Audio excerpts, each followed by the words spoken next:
Welcome, man. Welcome back to the channel. How is everybody doing?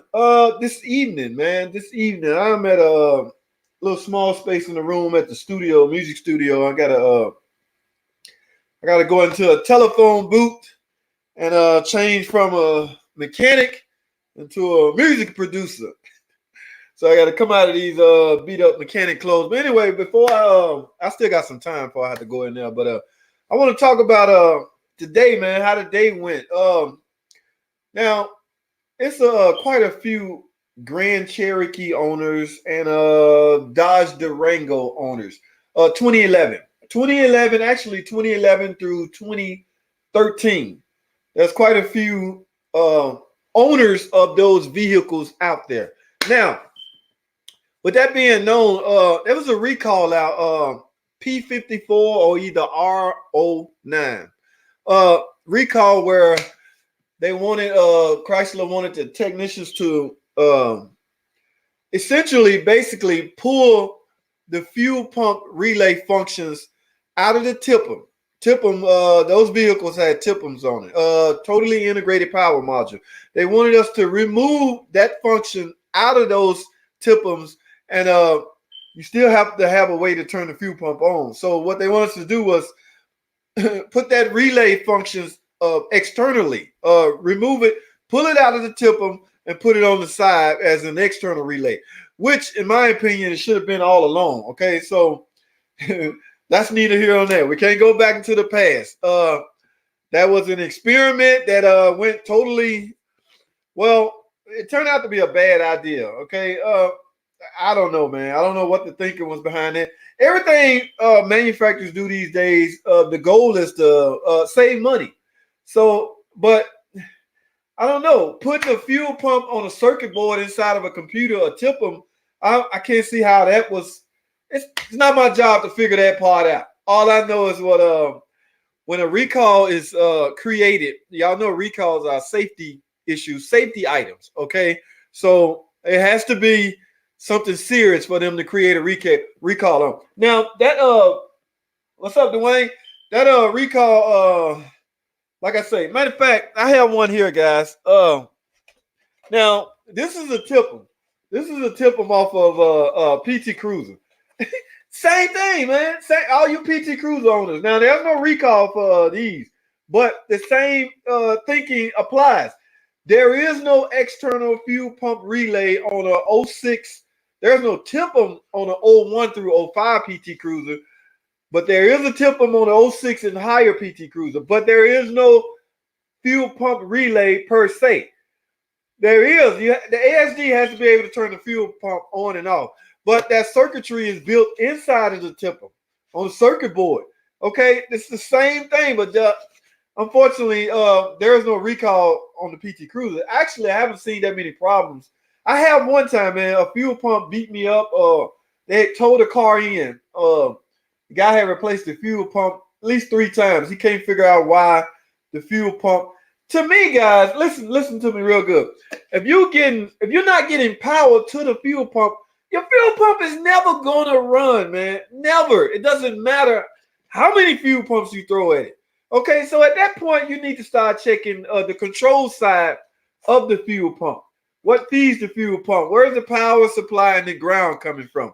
In this case, on a typical PT Cruiser, it's coming from here. All right. So now it's hard to diagnose fuel pump. There is no fuel pump pressure sensor. All right. So there's no sensor that tells the computer how much fuel pressure there is in the fuel lines.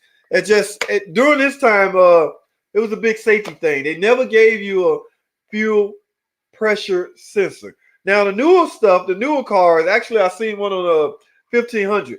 Those are now equipped with fuel pressure sensors, something that will tell the computer how much pressure is on the fuel rail. That's good. You can easily diagnose stalls or fuel pump failure, things like that. They're making the diagnosis pretty easy now.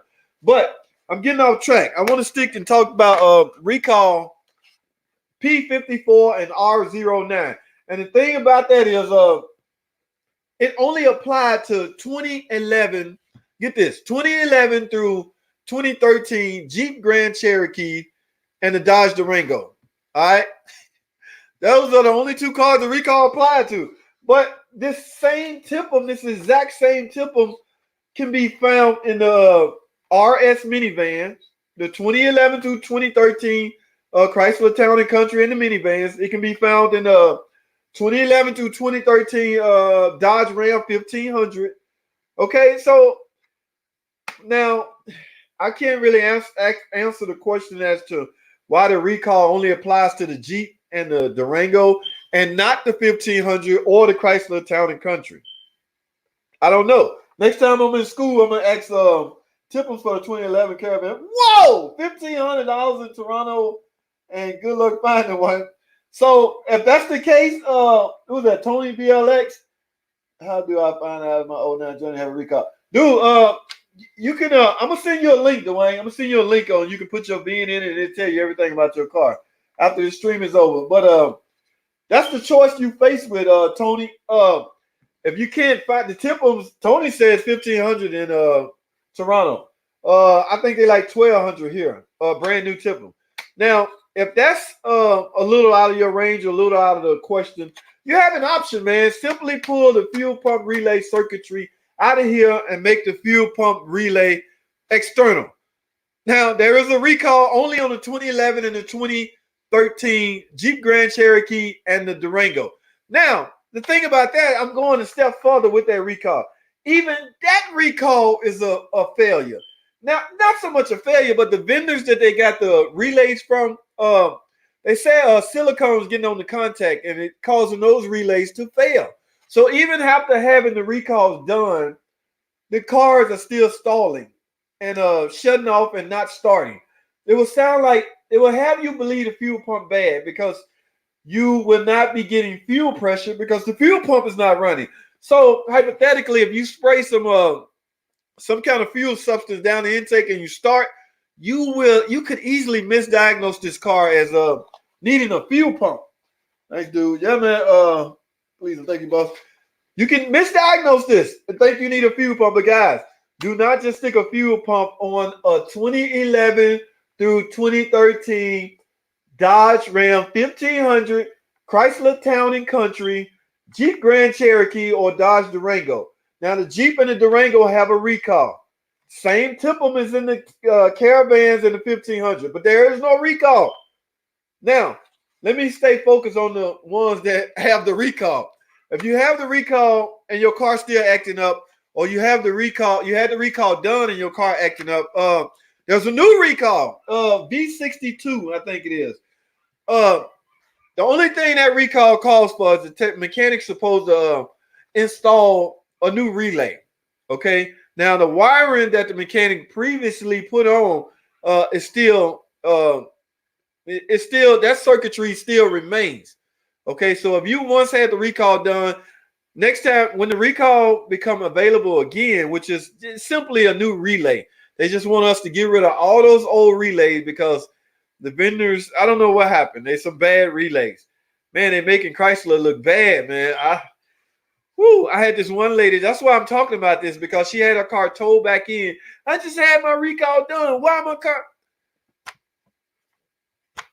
We can only put on what we're given, or we can only, the parts we're given is all we can put on, is basically. And now there's you can be reimbursed. You can get reimbursed for this stuff. Like the recall is not available yet. The relays are not sent out to the dealers yet. So if you can go buy, it's just a typical ISO relay, 5-prong ISO relay. If your relay giving you problem and causing you not start, just go buy one. AutoZone, a typical ISO relay, International Standard Organization. They sell relays. Now, that ain't the one you want to stick with. I mean, but if you have no choice, if your car is going to be down because your car won't start and you really need your car, either go get a relay.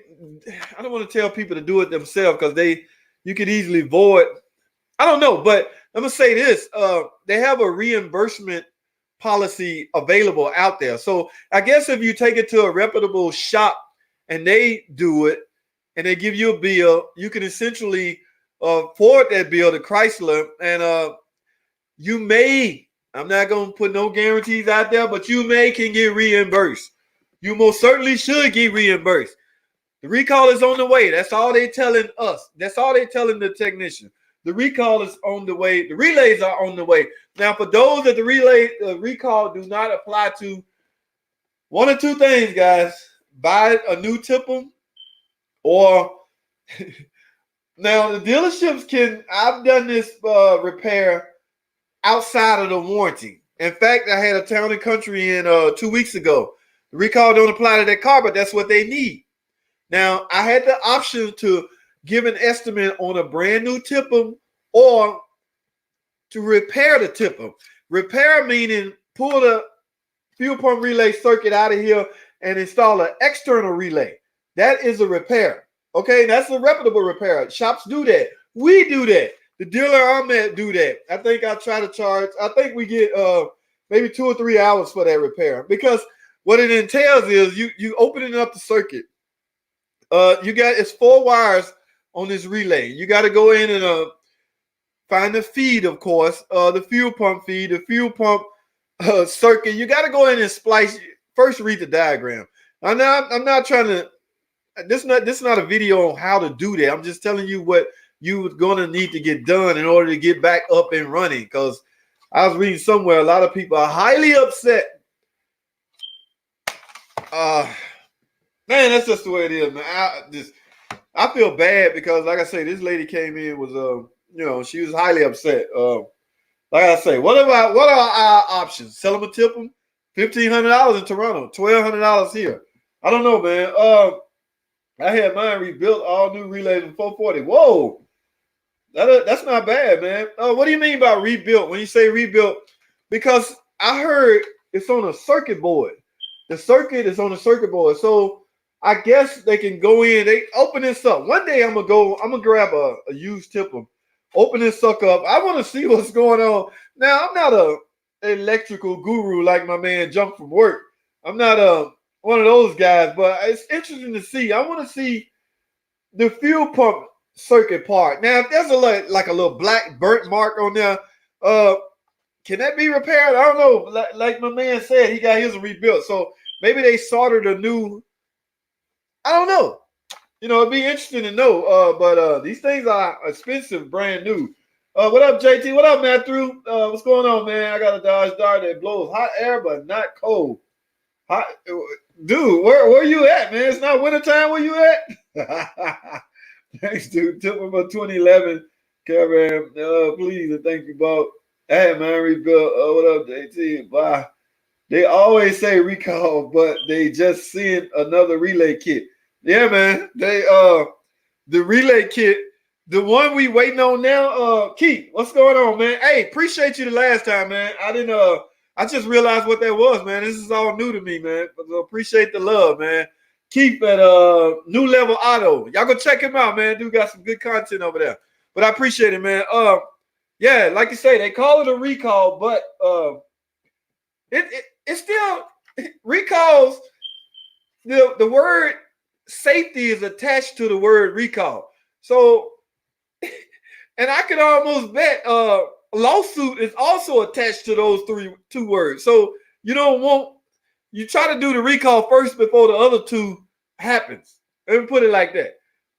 Before something bad from a safety issue happens, and before something bad that could cause a lawsuit. So to avoid those two, you want that recall. They want that recall done as soon as possible. Now, word from the parts department where I went up to get that V62 is the new recall, and it's simply a relay. Like I say, they're on the way. They have no ETA. They're on the way.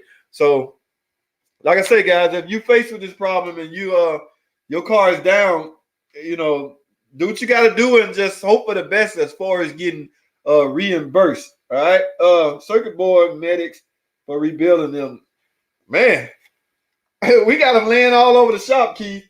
I mean, some guys don't want to fool with that wiring, doing the wiring. I've done a bunch of them, and it's fairly, I ain't gonna say easy because, like I said, you got to look up the wiring harness and find out what go where. So I wouldn't just. I mean, it's up to you if you want to try this yourself. But these are laying all over the shop. So if they can be rebuilt and resold, that's up to. I don't know, but they don't. Sometimes they ask for them back on a warranty repair or warranty exchange or core charge. Is what I'm trying to say. Sometimes they want them back, sometimes they don't. Maybe you could give some ideas on how to keep running good. Dude, I'm gonna do that on another video. I'm gonna talk about that on another video, Dwayne.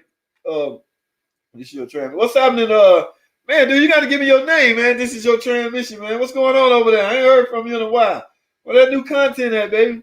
Now, big misconception is that after you install a TIPM is that it is just plug and play. You know what? Keep that is a misconception. Now you can go. Where's this other TIPM? This is a TIPM off a PT Chrysler.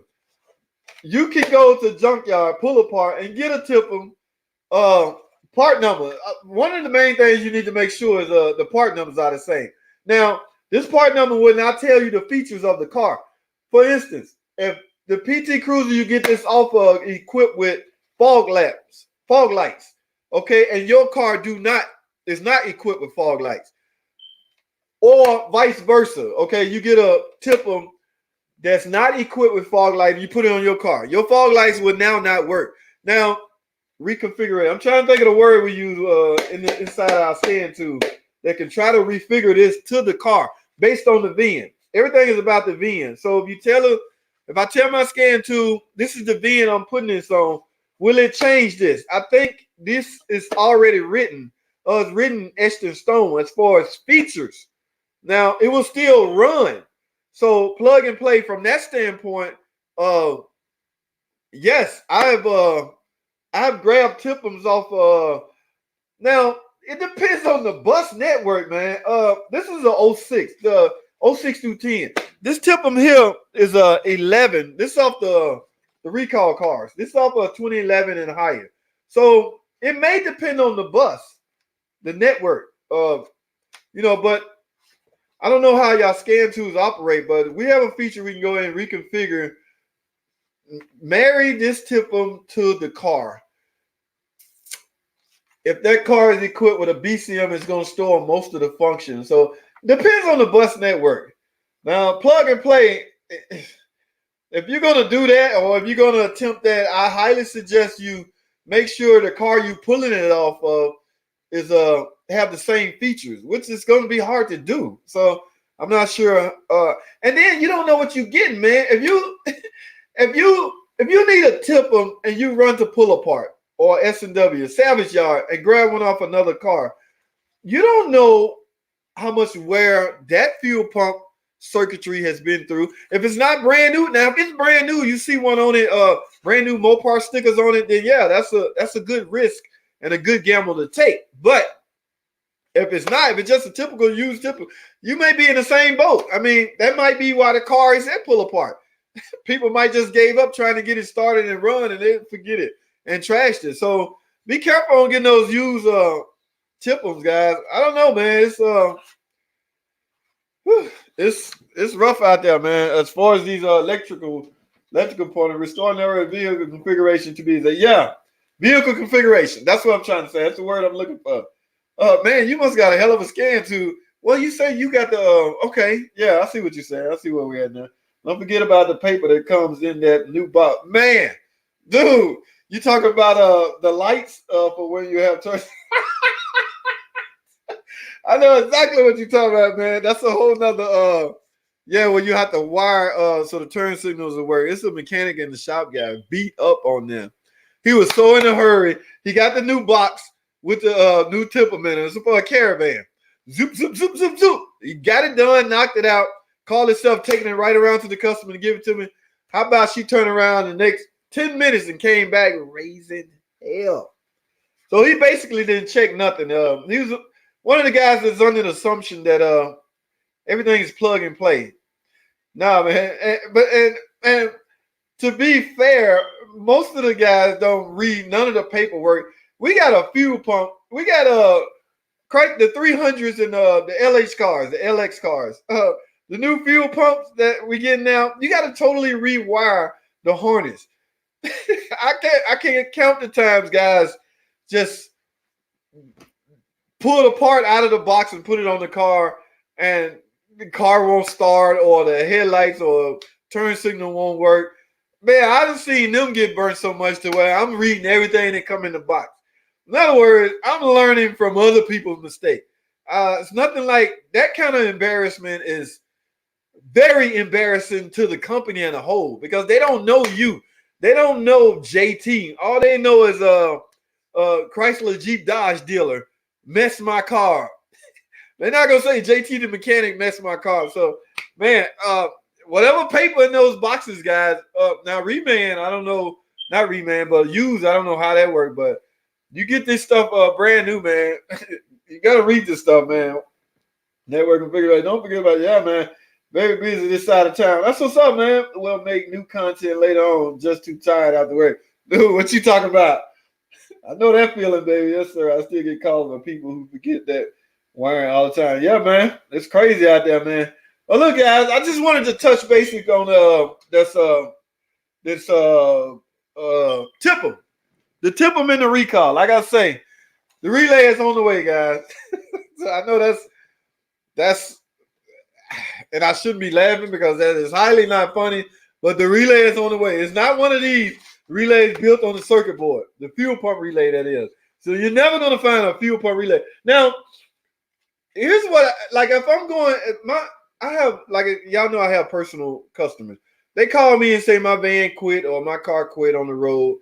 And it's because of one of these. They tell me the symptoms or the complaint, and I can pretty much determine if it's this, right? So what I do, I don't mind giving these little secrets away. Matter of fact, I'm gonna do a whole video on actually how I do this. But this fuse right here, I think this M20. It's a 20 amp fuse, by the way. Man, if your car is down and you're not getting any fuel, just manually find a way to stick 12 volts on this relay. Because that's what happened. You're not getting the signal at this fuse. I meant this fuse, not relay. This fuse right here. 12 volts is not even here, and you have to have that for the pump to run. Now, you can manually stick 12 volts on either one of these tabs because the fuse is not blown. It's just not being fed. So I stick 12 volts right here. Like cars at the shop that's towed in, I don't tow them. They tow them in and put them on a lot. I don't tow them into the shop. I get them running and bring them in the shop and then do my repair. But the way to do that is, matter of fact, I keep a little wire. I keep wires in my cars at all times because you never know when you might have to jump some. So I just manually take 12 volts and put it on this M20 fuse and start the call. Matter of fact, as soon as you touch it with 12 volts, you're going to hear the pump running. So once the pump running, it's going to stay running. All right, so you don't necessarily have to leave it on there. So grab your piece of wire, strip the insulation off both ends, jump. It can be from here. You need a 12 volt source. From here to here. The pump going to run. That'll get you to a safe spot. Home, if that's where you're headed, if that's your destination, or to the shop. But at any rate, it can get you back going temporarily. All right, that's what I do all the time when people call me. My minivan dead or my Grand Cherokee won't start. Sound like I need a fuel pump. Blah blah this, blah blah that. That is a good way to get going. Wow, this video is too long. So, guys, I'm gonna wrap this. M25, man, dude, you off the chain, dude. Yeah, I stick 12 volt right there to get it running. Like I say, the fuel pump is gonna start running after you put 12 volts there. That's how I get them in the shop. That's how I get them running to get where I need to go. That's temporary. Do not leave that wire on there. Your pump will run. In fact, we used to have back. I mean, in what we had 2019 now, 2020. In 2011, the biggest complaint on the 2011 and 12 was the battery would excessive off draw on the battery. In other words, the customer go out there and the battery's dead. All right. So when we jump it off, you get the pump running. So the relays or the internal circuitry was sticking on, causing the fuel pump to run all the time and eventually run the battery down. All right. So it could go either way. So You guys with a excessive off draw or your battery always going down on these particular model, that could easily be your problem, guys. Your fuel pump could be quietly running when your car is off. That's the same. We're back to this. The fuel pump could be running. I mean, you have to get that relay done or either replace this. Replacing it is expensive. Getting a wiring repair can be expensive, depending on what somebody charge you, what the guy charge you, what the shop charge you. This is intimidating to any shop their first time. Like my very first one I did, I was intimidated. But once you get 2 or 3 under your belt, it's no big deal. So some guys operate like that. They're gonna charge.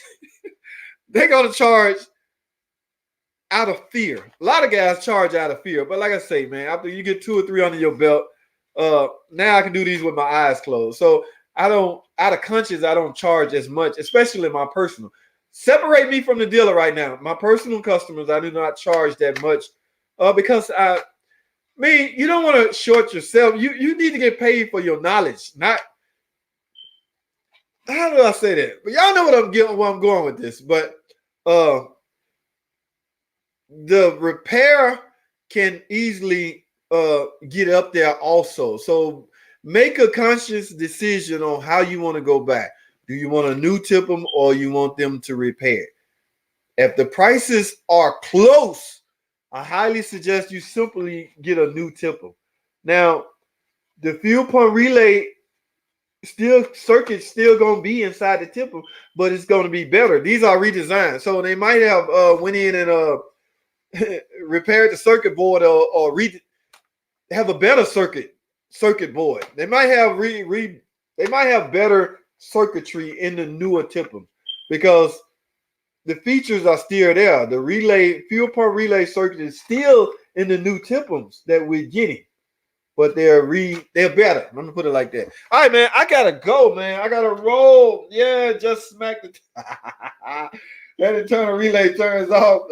Say here, please and thanks. But NATO, I diagnose enough needs to have it all memorized. Yeah, that's what's up, man. That's what's up. Keep set me up as a moderator, and I can post a link to the Only Good TIPM Rebuilder. Man, I don't know how to do that, man. You got to coach me on that. Set me up as a moderator, and I can post a link to the Only Good TIPM Rebuilder around. I got to figure out how to do that, but that's a good idea, Keith. Look at it. Whoa, 27 minutes. Yeah. Okay, I'm wrapping up now. Look, guys, man, thanks for watching, man. I did not mean for this video to be that long, but I hope I got my point across as far as the TIPM, and if you're stalling out or you won't even start at all. Now, this is not a no crank. I'm not talking about a no crank. I'm talking about no start. No crank is you're not getting nothing. No start is your starter is spinning over the engine, just not getting fuel. That's what I'm referring to. So, guys, I have to roll. Let me get out of here. Thanks for tuning in. Keith, man, you the man. Appreciate all your input, man. I got to go. Thanks for watching. Comment, subscribe. Dwayne, I got you, man. Don't forget to send me that link. I got you, baby. Dwayne Turner. And I will see y'all, man, on the next video. I got to go.